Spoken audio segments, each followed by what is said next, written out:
like many residents, I don't feel like my voice is being heard with the direction the city is going, as well as a record crime rate and murder rate currently going on in Greenwood. Everything succeeds and suffers based on leadership, and I feel that this current mayor has failed us in his leadership. Some of the pressing issues, I think, right now, the number one priority, I think, is public safety. Okay. All right. Is there any other issues you think might be facing the city? Public safety would be my number one concern, and second is I think we need to really start focusing on our small businesses.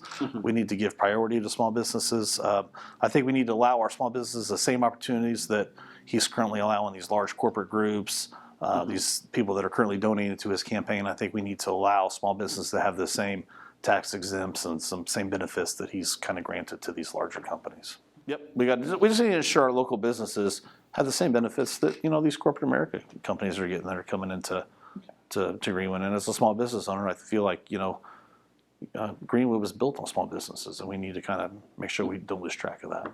I think the city's at risk. I think Indianapolis is.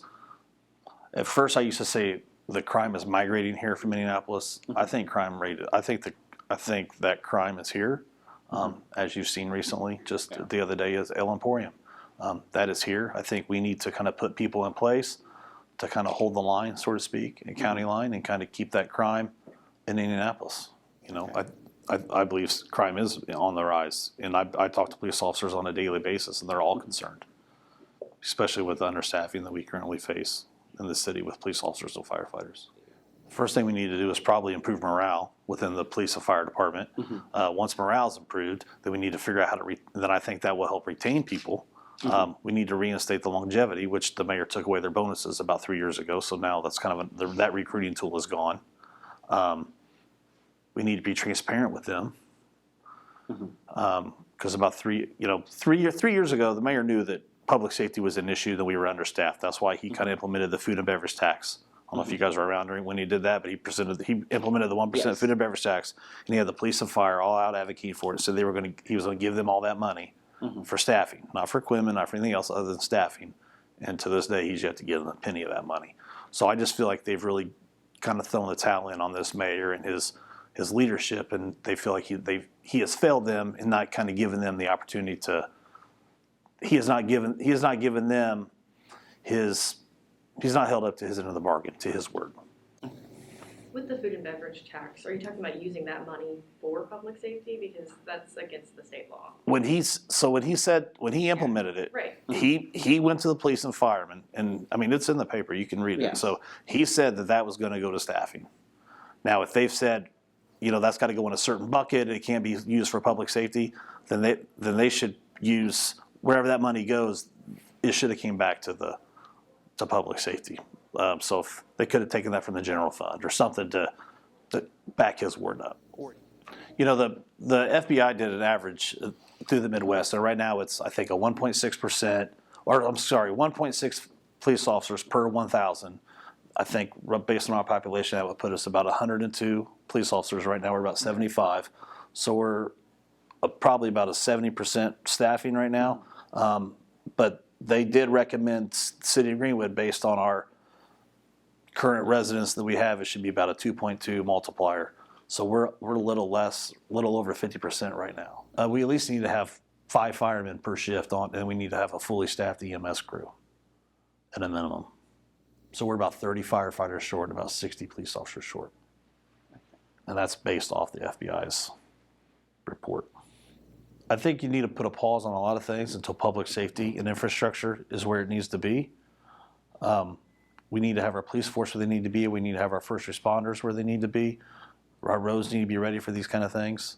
Because I've knocked on a lot of doors throughout this community, and a lot of people are saying they feel like the apartment complexes and the warehouses are being built and the roads aren't ready for them, whether it be the semis and things like that. So I think we need to really prioritize just the infrastructure. Any good city you go to, it all starts with a good foundation. That would be roads, public safety, things like that, and then we can start building up with responsible growth.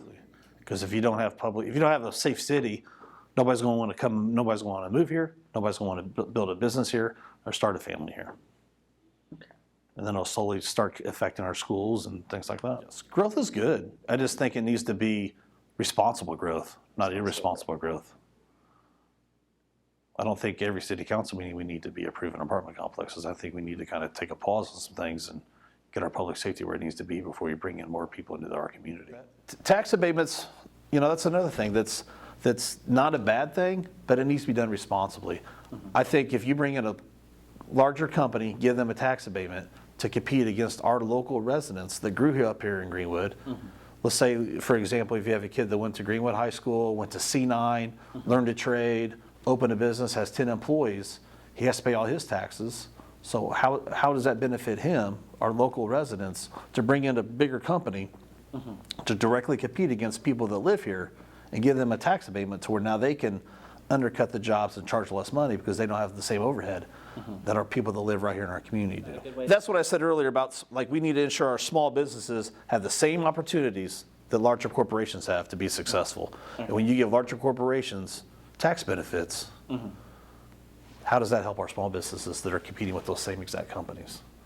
Well, it's unfortunate that that's become a tool now, and if you don't give it to them, they're going to go right down the street and get it somewhere else. But I think it's a tool that can be used, and if you use it the right way, if you partner with a business and try to give them a tax abatement, I think you need to put some things in place to ensure that when that tax abatement runs out, they don't run down to the next exit and build the exact same thing there. You need to kind of put some tools in place, some checks and balances in place to keep them here in Greenwood once that tax abatement runs out. So I've complained about TIF districts in the past, but TIF is a good tool if it's used correctly. Okay. Our mayor is not using it, in my opinion, correctly. And I'll give you an example of that. When you TIFed a certain area and you take that funds and you let your attorneys get involved and you spend it on another project of yours, to me, that's not using TIF the way it was intended to be done. Okay. So if you're going to TIF an area, that money should be spent in that area was TIFed. He's not doing that right now. Where Smoky Row Road and 135 is, he TIFed to that Kroger area where there's a Kroger, Burger King, Kopetsky's Car Wash, Yeah, I know. and all that. Okay, he TIFed to that area. It's $30-some million, and took that money and went and built the water park with it. That's not the intent of TIF.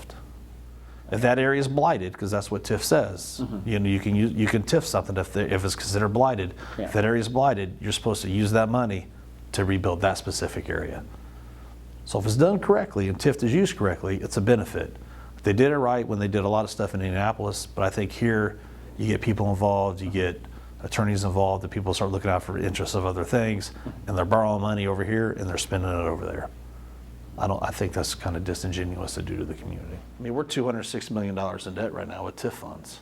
A lot of people don't know that, and I think when you do a state of the city and you tell the community our budget balances, I think you're kind of being disingenuous to the community. I think you need to be honest with the community and say, we might have balanced our budgets that paid our bills this year, but now we are $206 million in debt that we're paying a monthly payment on or a bond on.